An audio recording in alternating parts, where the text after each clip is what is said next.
The Lion King's Castle. Author's note: the storyline is a bit weird in terms of protagonist. In Chapter 3 of The Silent Crusade, Craig called us to investigate a mystic gate at the outskirts of the Lion King's castle. In Chapter 4, it's revealed that the reason why he had asked us to investigate in his place was because he was busy looking into anomalies in the Lion King's castle. It's also revealed that during the events of Chapter 4, Craig has called several crusaders as backup in order to investigate the castle. This leads me to believe that the events of the theme dungeon take place between chapters 3 and 4. Craig calls us the pride of the Silent Crusade at the end of this storyline, and another crusader named Wentz later tells us in chapter 4 that Craig had mentioned that we're the best crusader of our generation. This implies that at the very least, a crusader is the protagonist of this storyline, with it being hinted that it's the same crusader as the protagonist of the Silent Crusade storyline because of the way that that Craig lauds us in both quest lines. Since he's seen our skills firsthand in Chapter 3, it would also make sense for him to reach out to us specifically in order to help him investigate the castle. For the purpose of this section, I'm operating on the assumption that you're the same crusader from the Silent Crusade questline. While exploring Maple World, the crusader received a letter from Craig, who explained that he was investigating dark energies coming from the Lion King's castle in Elnath. As Craig had enchanted the letter to teleport the crusader to his location, they soon found themselves at the outskirts of the castle. There, Craig explained they needed their help to break down the wards in the castle, as he had little experience with it. Author's note: why does he think that we know how to do this? Did he spring a leak and suddenly start radiating more protagonist energy than usual? While he secured the perimeter, Craig told the Crusader to reach the fourth tower in order to learn the layout of the castle. Soon after entering the castle, the Crusader heard a man calling for help and rushed to the first tower, where the man introduced himself as Jean or Jen, the locksmith. He explained that he had been born in Elnath and that he had moved to Ludibrium in order to save up money. However, when he had returned home, he had found that his younger brother had gone missing. After searching all over Elnath, he had made his way to the Lion King's castle. He thought it was strange that the path to the castle was open, as it had normally been closed for many years.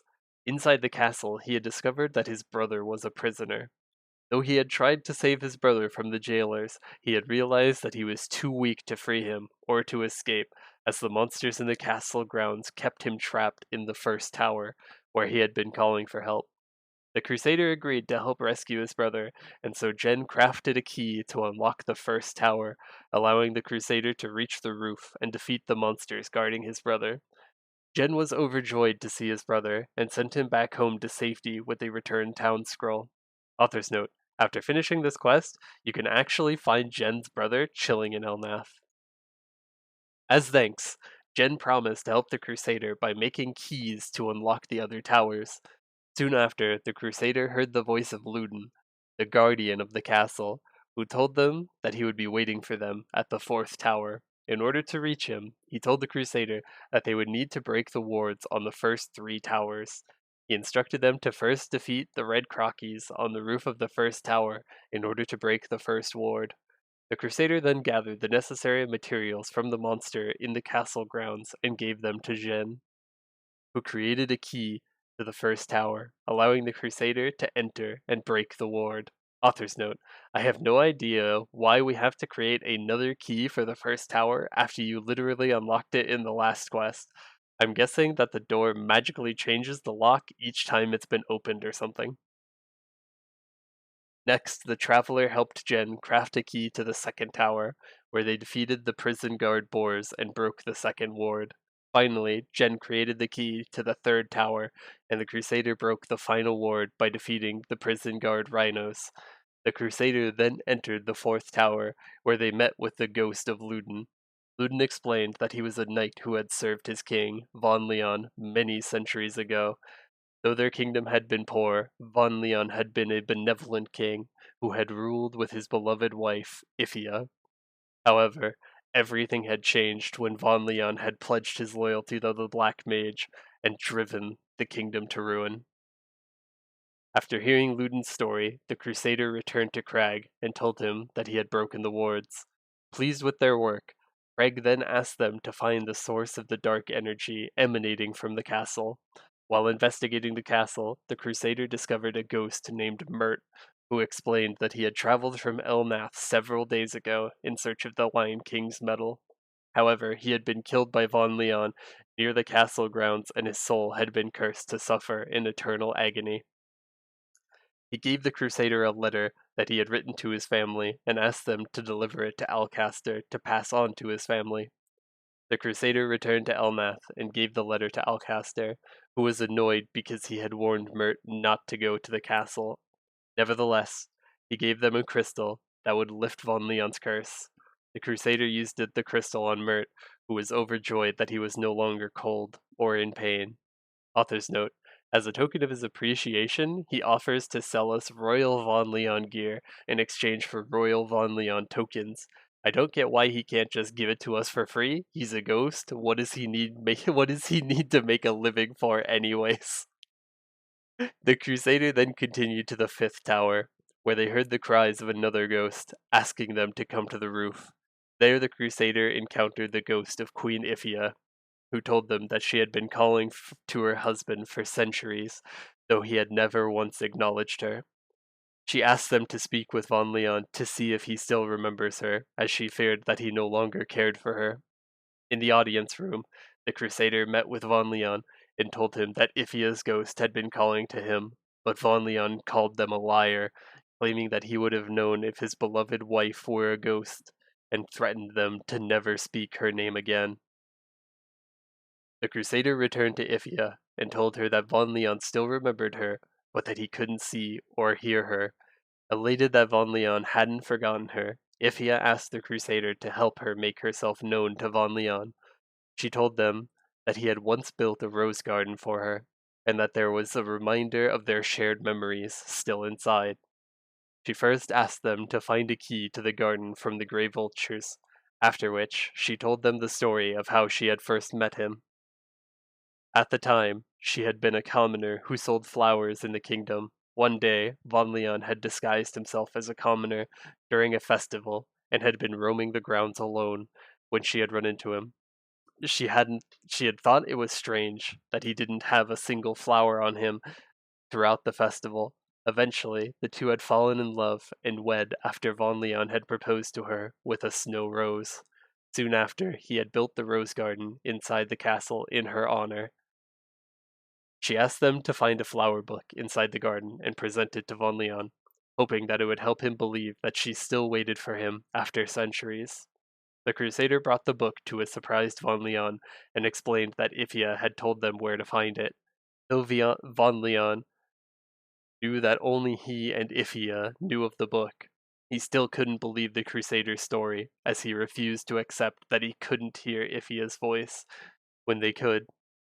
The Crusader returned to Iphia and told her about what Von Leon said. They then asked her what had caused his abrupt change, but Iphia told them that she couldn't remember much and said that one of the knights may still remember. The Crusader returned to Ludin, who explained that because their kingdom had been poor, the people hadn't feared the Black Mage's rise, as they had believed that the kingdom had nothing to offer him, because of which they had thought that he would spare them. Soon after, a coalition had formed against the Black Mage and had asked Von Leon to join. Author's note: they refer to this coalition as an alliance, but I'm refraining from using the word to avoid confusing it with the Maple Alliance. This is the same group as the anti-Black Mage coalition that we've mentioned in previous sections.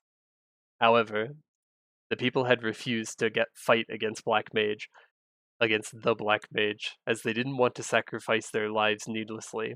They were sure that the Black Mage wouldn't attack them. Von Leon had gone to negotiate with the coalition, but while he had been gone, the coalition had branded the citizens as minions of the Black Mage and had attacked the kingdom. Von Leon had returned to find his kingdom in flames and his beloved wife killed. Driven to despair and fury, he had sold his soul to the Black Mage in order to exact revenge on the ones who had destroyed his kingdom.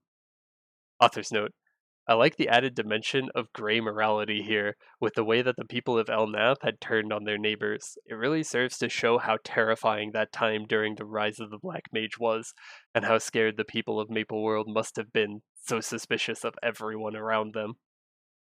There's a common misconception that the Black Mage was the one who attacked the kingdom and framed the coalition, which I also believed until recently. The belief likely comes from a GMS exclusive short story that Nexon released, which reveals the Cygnus Knights had planned to attack Von Leon's kingdom out of fear that he would join the Black Mage, only to find that some unknown group had already attacked the castle. The Knights had accidentally left a token behind that when they discovered Iphia's body, which led Von Leon to believe that the Cygnus Knights had been the ones responsible. While it's implied that the unknown assailants were minions of the Black Mage, this story isn't canon for two reasons. First, it's GMS exclusive, meaning that KMS hadn't commissioned it, and second, it implies that the Cygnus Knights had been around at the time, which isn't possible. Early writers seem to think that the term Cygnus Knight was interchangeable with the Royal Army of Arev, resulting in issues like this. They even did it in the Winter's Bard storyline, in which Von Leon explicitly blames the Cygnus Knights for Iphia's death. Fortunately, they've started distancing themselves from using the term in storylines since centuries ago. Ludin believed that though fear and pain could warp one's judgment, the actions of the coalition didn't seem to make sense to him. However, to prove the coalition's betrayal, he asked them to hunt castle golems, which he explained had been knights of the kingdom before they had been warped into monsters. The Crusader found several medals on the golems, which Ludin explained were symbols of the coalition, who had sent spies amidst their ranks. Ludin could see the Crusader felt sorry for Von Leon, but he urged them not to feel pity. He explained that though the king's rage and sadness were understandable, it was unjustifiable for him to have sold his soul to the Black Mage. He added that Von Leon had already had his revenge, and that it was time to break the cycle, even if it meant putting the king down. The traveler returned to Ifia and explained what they had learned from Ludin. Ifia told them that she had originally resented Von Leon for his change in behavior, but having learned the truth, she was determined to turn him back. She told them about a secret password that only she and Von Leon knew about, and resolved to meet her husband. She asked them to accompany her to the audience room, as she needed somebody to defend her from the monsters along the way. Author's note: I thought that the one bonus of being a ghost is that you don't take damage. Also, can I just say that she moved so slowly in this quest, I think that I might have died myself while waiting for her. In the audience room, Von Leon was shocked that the Crusader had discovered the secret passageway. The Crusader revealed that Ifia had told them about it, and that Ifia herself was standing with them. When Von Leon still couldn't sense her, he wondered whether it was punishment for having sold his soul to the Black Mage.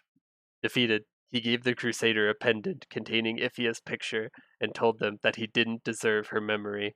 The Crusader and Ifia returned to the fifth tower, where Ifia told them that she was touched that Von Leon still had the pendant after centuries, wondering whether it was proof that he was still a good man deep inside.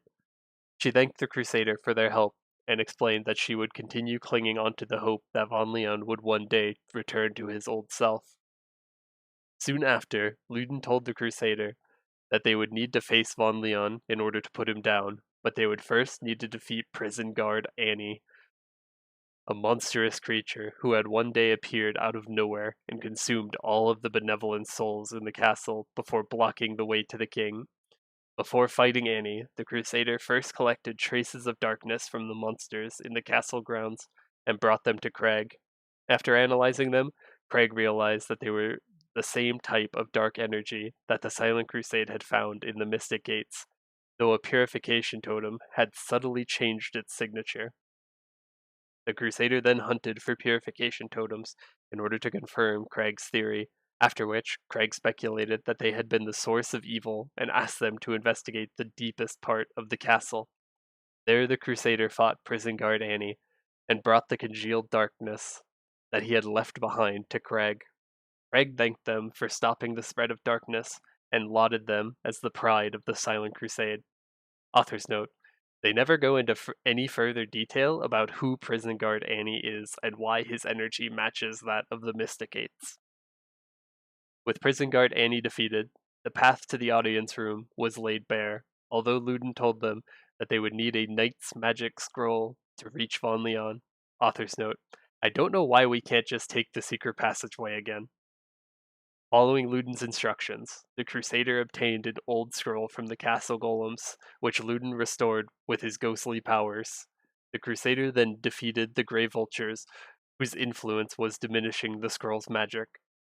The Crusader then entered the audience room and faced Von Leon. After a fierce battle, the Crusader emerged victorious and returned to Ludin. Ludin thanked them for their actions, but explained that Von Leon had only been weakened. Since his powers were tied to the Black Mage, Von Leon could never truly fall until the Black Mage's power had been driven from his body. Author's note: since the Black Mage is dead now, I wonder whether Von Leon has regained his humanity. Nexon seems to have forgotten that Von Leon exists, as his last chronological appearance was in Zero storyline 10 years ago.